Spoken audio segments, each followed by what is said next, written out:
fire several shots from an assault rifle, all while being no more than 100 yards away from the former president.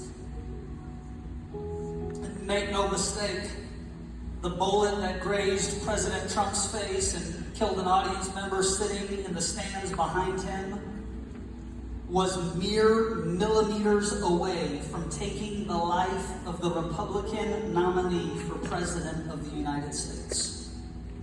And as of this morning, 2 additional individuals who were in attendance at that event are still clinging to life in critical care with life-threatening gunshot wounds.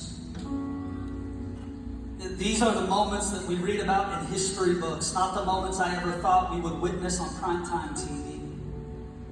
And not since President Reagan was shot in 1981 has the American public seen this type of premeditated violence against a current or former member of the executive branch.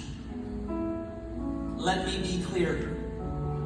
The Church of Jesus Christ condemns this type of reprehensible political violence, and we say there is simply no room in our country for the attempted murder of public officials or political candidates of either party.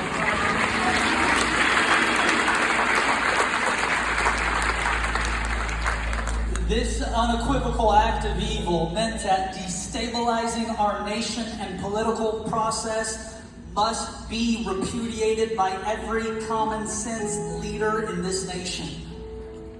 And by the way, if you find yourself celebrating the attempted murder of the former president or any other American political leader for that matter, you desperately need to repent and get born again.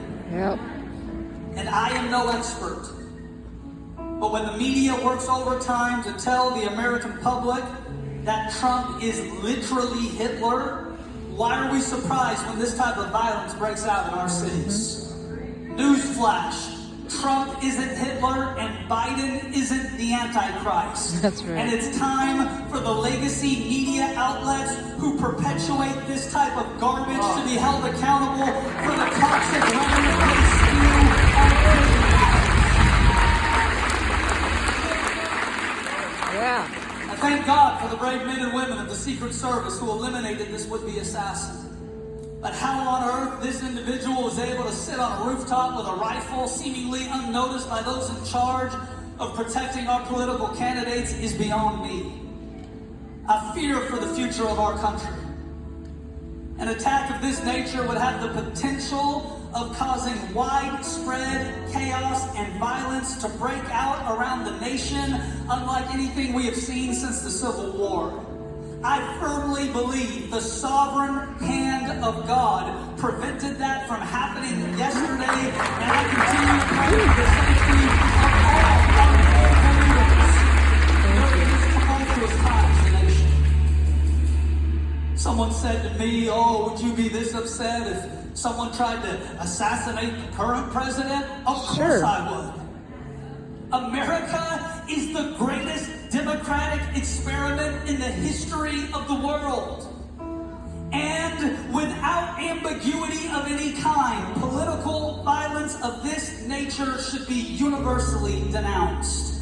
It is the ballot box, not the bullet hole, that should decide the future of our republic. It is the power of our vote, not the exercise of our violence, that should determine our electoral outcomes. Oh, our country teeters on chaos. The fabric of our national unity seems to be tearing apart at the seams. This political violence must not escalate. Evil cannot be returned for evil, and we need the intervention of God in our nation unlike any time before. And friend, let me help you today. Before you accuse me of getting political on a Sunday morning, this isn't political, it is spiritual. It is not right versus left, it is right versus wrong. It is good versus evil. It is light versus dark. That's right. It is the enemy that comes to steal, kill, and destroy, but it is Christ who has come that we may have life. And America has never needed revival more than it needs it now.